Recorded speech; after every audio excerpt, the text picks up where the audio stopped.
ಈಗ ಅನೇಕ ರೀತಿಯಿಂದ ನಾವು ಪ್ರೇಮ ನೋಡ್ತೀವಲ್ಲ, ಈ ಹುಡುಗ ಹುಡುಗಿ ಯಾವ ರೀತಿಯಿಂದ ಪ್ರೇಮ ಆಗ್ತದೆ, ಇದು ಭಾಳ ಸೂಕ್ಷ್ಮವಾದಂಥ ಇದು ವಿಚಾರ. ಇದು ಕೆಲವರು ಸುಮ್ಮನೆ ಹಿಂಗೆ ಕೈ ಎಳಿತಾರೆ, ಹಾಡು ಹೇಳ್ತಾರೆ, ಇನ್ನೊಂದು ಮಾಡ್ತಾರೆ, ಇಂಪ್ರೆಸ್ ಮಾಡ್ತಾರೆ. ನನಗದು ಇಷ್ಟ ಇಲ್ಲ. ನನಗೆ ನಿಜವಾಗಿ ಅದು ಆಗೋದೂ ಇಲ್ಲ. ಹಾಗೆ ಯಾವ ಹುಡುಗಿನೂ ಸುಮ್ಮನೆ ಒಬ್ಬನು ಹಾಡು ಹೇಳ್ತಾ ಬಂದ ಕೈ ಹೆಂಗೆ ಮಾಡಿದೆ ಅಂದರೆ ಇಷ್ಟಪಡಲ್ಲ ಅಲ್ವೇ. ನಾಜೂಕಾಗಿರಬೇಕು. ನಿಮಗೇನು ಅನ್ನಿಸ್ತದೆ ಅಷ್ಟೇ ನೀವು ಭಾವನೆಗಳನ್ನು ಭಾಳ ಸೂಕ್ಷ್ಮವಾಗಿ ಹೇಳುವಂಥ ಪ್ರಯತ್ನ ಮಾಡಬೇಕು. ಅದು ಹೇಗೆ ಹೇಳ್ತೀರಿ, ಅದು ಹೇಳೋ ರೀತಿ ಇದೆಯಲ್ಲ, ಆ ರೀತಿಯೇ ಇಷ್ಟಪಡುವಂಥದ್ದು. ಈ ಥರ ನನ್ನ ಅನುಭವನೂ ಆಗಿದೆ ಅಂತ ತಿಳ್ಕೊಳ್ಳಿ.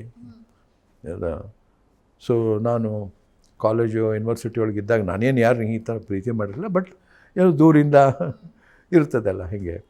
ನನಗೆ ಒಬ್ಬಳು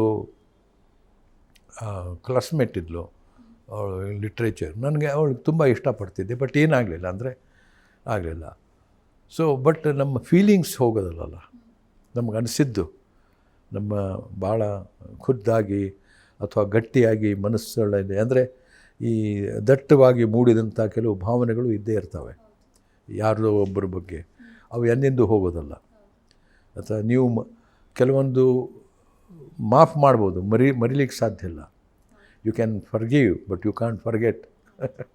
ಸೊ ಇದಿಲ್ಲ. ಸೊ ಇದು ನನಗೆ ಅರ್ಥ ಆಗತ್ತೆ. ನಾ ಬೇರೆಯವರ ಜೀವನದಲ್ಲಿ ಕೂಡ ನಾನು ನೋಡಿದಾಗ ಇದು ಅರ್ಥ ಆಗುತ್ತೆ. ನಮ್ಮ ಸ್ವಂತ ಜೀವನದಲ್ಲಿ ಆಗಿದ್ದನ್ನು ಕೂಡ ನಾನು ಇದನ್ನು ನರ್ಚರ್ ಮಾಡಿದ್ದೇನೆ. ಇದನ್ನು ಪ್ರಭಾವಿತವಾಗಿ ಹೇಳುವಂಥ ಪ್ರಯತ್ನ, ನನ್ನ ಭಾವನೆಗಳನ್ನು ಯಾವ ರೀತಿ ಹೇಳಬೇಕು, ಯಾವಾಗ ನಾನು ಎಕ್ಸ್ಪೀರಿಯೆನ್ಸ್ ಆಗಿದ್ದನ್ನು. ನಾನು ಒಂದು ಸ್ವಲ್ಪ ಆ ಟೈಪ್ ಮನುಷ್ಯ. ನನಗೆ ಹೀಗೆ ಆಗಬೇಕು ಹಂಗೆ ಆಗ್ಬೇಕು ಅಂತೇನಿದ್ದಿಲ್ಲ. ಜೀವನದಲ್ಲಿ ಏನಾಗಬೇಕು ಅಂತ ಕೇಳಿದ್ರೆ ನನಗೇನಂತ ಹೇಳಲಿಕ್ಕೆ ಬರ್ತಿರಲಿಲ್ಲ.